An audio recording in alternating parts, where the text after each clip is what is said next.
This is the place I wanted to visit 5 years ago, but COVID happened and finally, I'm on my way to visit Batad. Okay, I'm finally on my way to go to the place I wanted to visit 5 years ago, but first I need to meet my friend Clyde.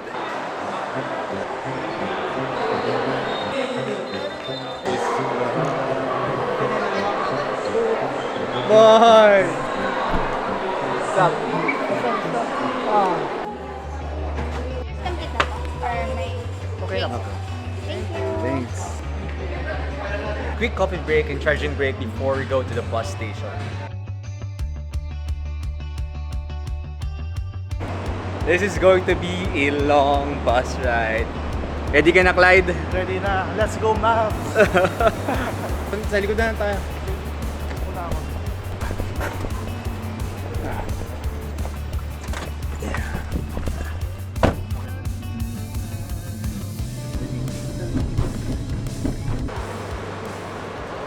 I know yung place na pupuntahan namin would be really nice, pero on the way, it's really depressing here.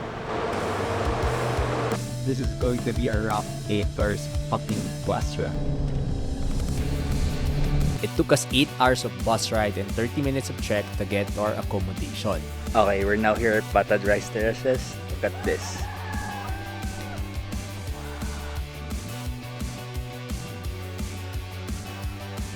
For our first day, we just roam around their main town and shoot some iconic locals in the area. First, we shoot Junior, as how they call him. Siya yung gumagawa ng spears in their area, but unfortunately, due to disability and old age, is making fewer of them nowadays. Then we also got to see a traditional weaver. We didn't do much for our first day as we are tired sa biyahe, so we just had our dinner, prep, and sleep early for the next day. We woke up 4:30 in the morning to start our trek and to avoid yung init so that we're done sa tour namin by 10 a.m.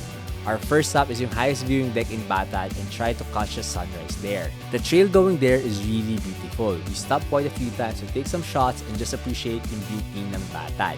By 6:30 a.m., we reached yung viewing point, rest for a while, then I flew my drone and got this shot.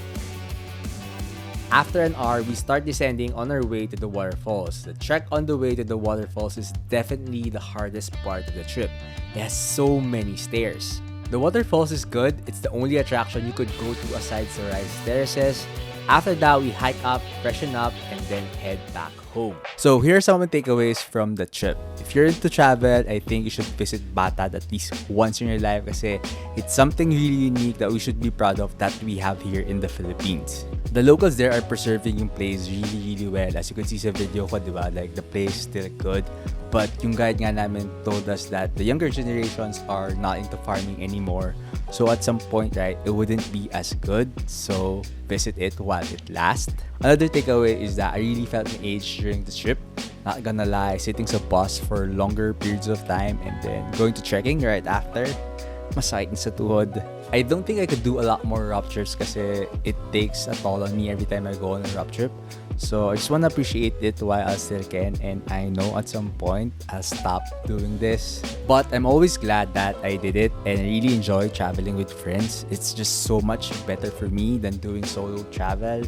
Again, it's just my preference. I like that when I recall this trip in the future, right? I have someone who can relate to me and just have a conversation of how the trip went for us. Travel more of the Philippines, specifically Bukidnon, Pinatubo, and Batad. Beginning of the year, I mentioned to myself na gusto kong puntahan yung Mount Pinatubo, Batad, and Bukidnon. So, 2 out of 3 places na puntahan ko na. So, hopefully, late this year, makapunta ako ng Bukidnon because it's a place that I'm really eyeing to go to. So, yeah, that's the end of this video. Let's see what happened the rest of the year. See ya.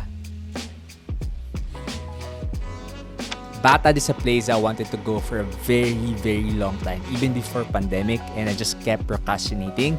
And I'm making a deal with myself that if I didn't go this upcoming year to Batad, I would never go there my entire life.